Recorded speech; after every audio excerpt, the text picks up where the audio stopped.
ये जो भी ये गैंग्स हैं ये यहीं से ऑपरेट कर रहे हैं? सर ये सबसे पहले इनके ऑफिस भी यहीं पे ही हैं। ये मुख्तलिफ कॉल सेंटर है, कॉल सेंटर ऑपरेट कर रही है तो और समझे कि जैसे कि वसीम भाई ने कहा ताने बाने समझे कि अदारों की मामलत के अलावा कुछ भी नहीं हो सकता, क्योंकि जब हम जाते हैं हमें रिस्पांस नहीं दिया जाता। मैं खुद बेसिकली फिजिकली तौर पे FIA साइबर क्राइम अपेयर हुआ हूँ। मैडम रुखसाना को मैंने वहाँ पे एप्लीकेशंस दी, उसके डायरी नंबर हमारे पास मौजूद हैं।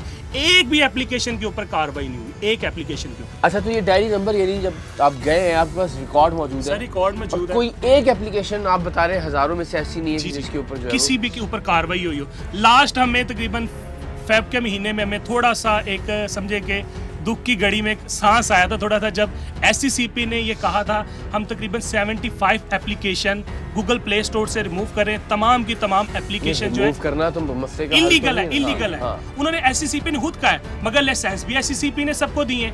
जब FIA एप्लीकेशन SCCP जो security exchange commission of Pakistan है वो रजिस्टर करता है, लाइसेंस देता है, फिर ये एप्लीकेशंस आती हैं और फिर इस तरह से फ्रॉड करती हैं लोग। और हम तब से एप्लीकेशंस के खिलाफ हम दरख्वास्त दे रहे हैं इन इदारों को, जब सिर्फ और सिर्फ गूगल प्ले स्टोर के ऊपर 3 एप्लीकेशंस थी और अब सैकड़ों हो चुकी हैं और अभी तक एक भी एप्लीकेशन बंद नहीं हुई। सुभान अल्लाह, क्या बात है जी इस मुल्क की। आपका मामला क्या था, कब शुरू हुआ, कितना लोन लिया, किस एप्लीकेशन से? जरा ये हम मेरा कोरोना के टाइम पे था, ऑफिस बंद हुआ था।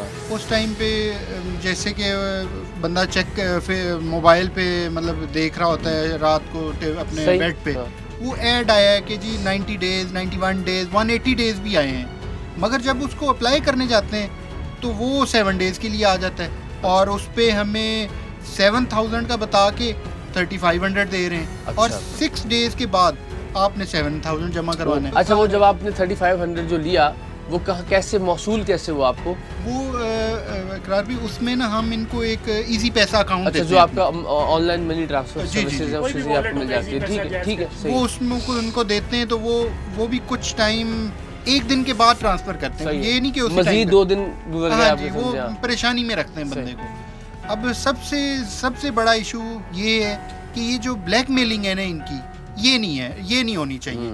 ये इसके पीछे हम जाते हैं, हमें कोई मिलता नहीं है पेमेंट के लिए। इकरार भाई अगर फॉर एग्जांपल मैंने लिए ना, मैं ऑनलाइन मतलब कह रहा हूँ कि मैं वापस करने के लिए तैयार हूँ, तो यानी गरीब आदमी फंसता ही चला जाएगा। सर गरीब आदमी की तो समझे मौत ही है, मौत के अलावा उसकी जान नहीं छूटती। वो इस वजह से क्योंकि हमारे इदारे कोई एक्शन नहीं ले रहे। और काफी हैरानी की बात यह कि SCCP ने इनको रजिस्टर किया हुआ है, FIA कहती है हमारा केस नहीं बनता, अब तक किसी एक केस पे कार्रवाई नहीं हुई। आधा पाकिस्तान जलीलो खुशवा हो रहा है इसके ऊपर। PTA का केस बनता है जिनकी नाक के तले लोगों का डाटा चोरी हो रहा है। और ये आर्टिकल्स मैं लास्ट टाइम जिम्मेदारी कोई भी नहीं लेगा, वो कह रहे हैं कि इनके नाक तले डाटा चोरी हो रहा है। PTA का सारा ये केस बनता है, उसके बाद SCCP का केस बनता है जिन्होंने इनको लाइसेंस दिया, उसके बाद ये FIA साइबर क्राइम का केस बनता है। अब ये एक और सिस्टम शुरू हो गया है, NBFC से इनको लाइसेंस मिलना शुरू हो गया है, लोगों को डिफॉल्ट लिस्ट में डालना शुरू हो गए हैं। ये जितने छोटे बैंक हैं जो छोटे कर्जे देते हैं 1 लाख से नीचे,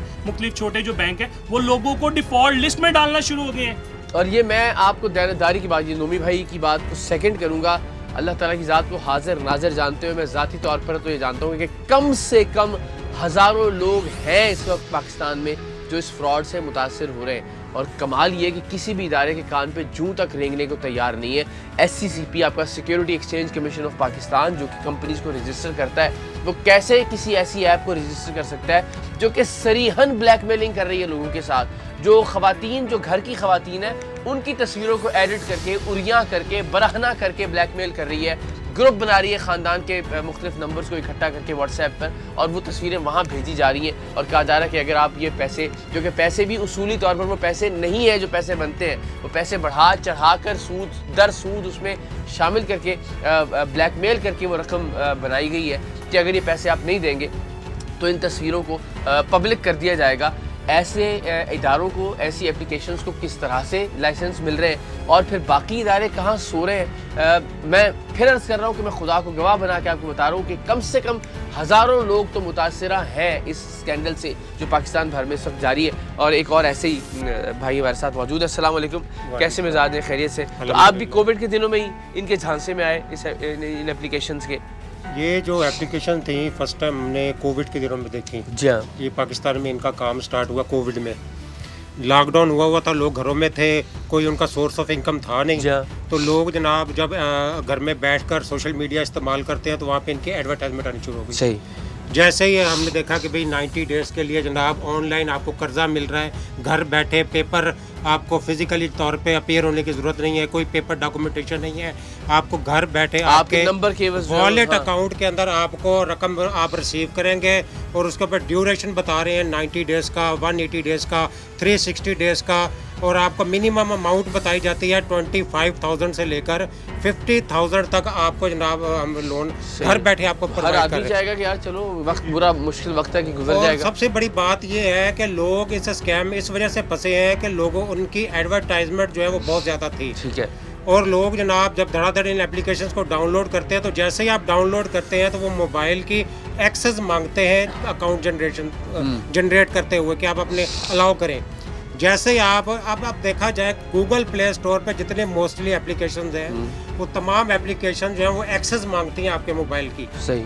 हम भी एक रैंडम बेस के ऊपर हमने इनको दे दिया, अलाउ कर दी। जी जी। अच्छा, जैसे हमने अलाउ किए तो उसके बाद जनाब उन्होंने कहा कि जी आप अपना CNIC का ओरिजिनल का फ्रंट बैक जो है वो आप हमें सेंड करें। बिल्कुल। हमने उसका फ्रंट और बैक पिक्चर लेके उनको सेंड कर दी।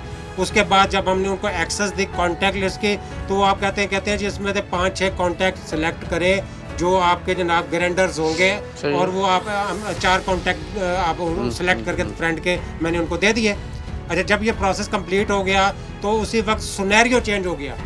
बस उसी वक्त वो जनाब हमने जो एडवर्टाइजमेंट पे देखा था 90 डेज का, 180 बादशाह से days गुलाम और का, गुलाम से बादशाह बन गए। हाँ, पहले वो आपकी जनाब मेहनत कर रहे थे। 360 डेज का वो सिनेरियो चेंज होते ही वो जनाब सामने होता है कि जी आप जी 1500 रुपये से लेके 50,000 रुपये तक आप हमें कमांड दें, और उसके बाद जनाब आपको जितनी अमाउंट चाहिए, मैंने तो 50,000 चाहिए, मैंने तो 50,000 के लिए अप्लाई किया। जैसे मैंने उसको 50,000 की कमांड दी तो विद इन 30 मिनट मुझे एक मैसेज ये होता है जो वॉलेट अकाउंट नंबर मैंने इनको दिया था उस अकाउंट में मुझे जो पेमेंट रिसीव होती है वो होती है 3500 रुपये। सुभान अल्लाह। इस वक्त 63 बिलियन रुपए की इनकी यहाँ पर इन्वेस्टमेंट है। आई एम श्योर जितनी बड़ी तादाद में नोमी साहब यहाँ पे ये काम हो रहा है, और गली गली मोहल्ले मोहल्ले में अब तो हम तो जाहिर है ये करते हुए आ रहे हैं, और एक प्रोग्राम में ये मुमकिन ही नहीं है कि आप हज़ारों लोगों के इंटरव्यूज़ कर सकें, लेकिन ये हमें अंदाज़ा है जितने लोगों से हमने बात की है कि ये वाक़तन हज़ारों लाखों लोगों का मामला है। अभी हमने इस मसले को उजागर किया और इंशाल्लाह आइंदा प्रोग्राम्स में हम कोशिश करेंगे कि इस मसले को जड़ से उखाड़ने के लिए हम अमली तौर पर जो कर सकते हैं वो ज़रूर करें इंशाल्लाह। थैंक यू नोमी भाई, बहुत बहुत शुक्रिया आपका।